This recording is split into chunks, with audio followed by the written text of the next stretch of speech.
कहानियों का चैनल में आपका बहुत बहुत स्वागत है। अब तक आप 10 पुतलियों द्वारा सुनाई कहानी सुन चुके हैं। आइए आज 11वीं पुतली त्रिलोचना की कथा सुनते हैं। कहानी सुनाने से पहले गाइस आपसे एक रिक्वेस्ट है, हमारे चैनल को लाइक शेयर और सब्सक्राइब ज़रूर करें और बेल आइकन भी ज़रूर दबाएं ताकि आने वाली नोटिफिकेशन आपको मिलते रहें। चलिए शुरू करते हैं। अगले दिन राजा भोज जब दरबार में पहुँचे तो 11वीं पुतली चित्रलेखा बोली, हे राजा, आप प्रतिदिन इस सिंहासन पर बैठने के लिए आते हैं और राजा विक्रमादित्य की कथा सुनने के बाद लौट जाते हैं, फिर भी आपने अब तक हिम्मत नहीं हारी। राजा भोज का विमान अब कम हो चला था। वे विनम्रतापूर्वक बोले, हे सुंदरी, आप हमें राजा विक्रमादित्य की कौन सी कथा सुनाने वाली हैं? त्रिलोचना ने मुस्कुराकर कथा आरंभ की। हे राजन, राजा विक्रमादित्य बहुत बड़े प्रजापालक थे। एक बार उन्होंने महायज्ञ करने की ठानी। असंख्य राजा महाराजाओं, पंडितों और ऋषियों को आमंत्रित किया। यहाँ तक कि देवताओं को भी उन्होंने नहीं छोड़ा।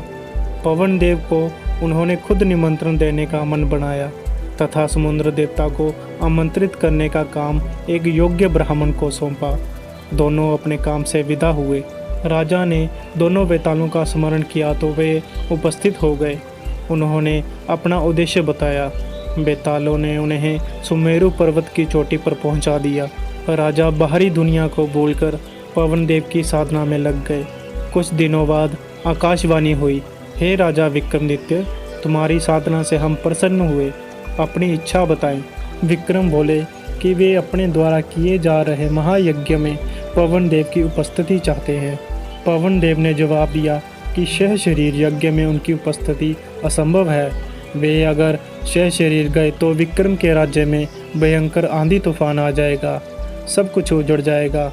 रही बात उनकी उपस्थिति की, तो संसार के हर कोने में उनका वास है, इसलिए वे अप्रत्यक्ष रूप से उस महायज्ञ में उपस्थित रहेंगे। उन्होंने विक्रम को कामधेनु गाय देते हुए कहा कि इसकी कृपा से कभी भी विक्रम के राज्य में दूध की कमी नहीं होगी। जब पवन देवता लुप्त हो गए तो विक्रम ने दोनों बेतालों का स्मरण किया और बेताल उन्हें लेकर उनके राज्य की सीमा तक आ गए। जिस ब्राह्मण को विक्रम ने समुद्र देवता को आमंत्रित करने का भार सौंपा था, वह काफ़ी कठिनाइयों को झेलता हुआ सागर तट पर पहुंचा। उसने कमर तक सागर में घुसकर समुद्र देवता का आवाहन किया। उसने बार बार दोहराया कि महाराजा विक्रमादित्य महायज्ञ कर रहे हैं। अंत में समुद्र देवता असीम गहराइयों से निकलकर उसके सामने प्रकट हुए। उन्होंने ब्राह्मण से कहा कि विक्रमादित्य के आमंत्रण का वह स्वागत करते हैं, लेकिन शह शरीर वह सम्मिलित नहीं हो सकते। अगर वे यज्ञ में सम्मिलित होने गए तो उनके साथ अथाह जल भी जाएगा। चारों तरफ प्रलय की स्थिति पैदा हो जाएगी, सब कुछ नष्ट हो जाएगा। जब ब्राह्मण ने जानना चाहा कि उसके लिए उनका क्या आदेश है, तो समुद्र देवता बोले कि जल की एक एक बूंद में उनका वास है और यज्ञ में जो जल प्रयोग होगा उसमें भी वे उपस्थित रहेंगे। उसके बाद उन्होंने ब्राह्मण को 5 रत्न और एक घोड़ा देते हुए कहा, मेरी ओर से राजा विक्रमादित्य को ये उपहार दे देना। ब्राह्मण घोड़ा और रत्न लेकर वापस चल पड़ा। जब ब्राह्मण ने विक्रम को समुद्र देवता से अपनी बातचीत विस्तार से बताई और उन्हें उनके दिए हुए उपहार दिए, तब विक्रम ने कहा कि 5 रत्न और घोड़ा ब्राह्मण को ही प्राप्त होना चाहिए।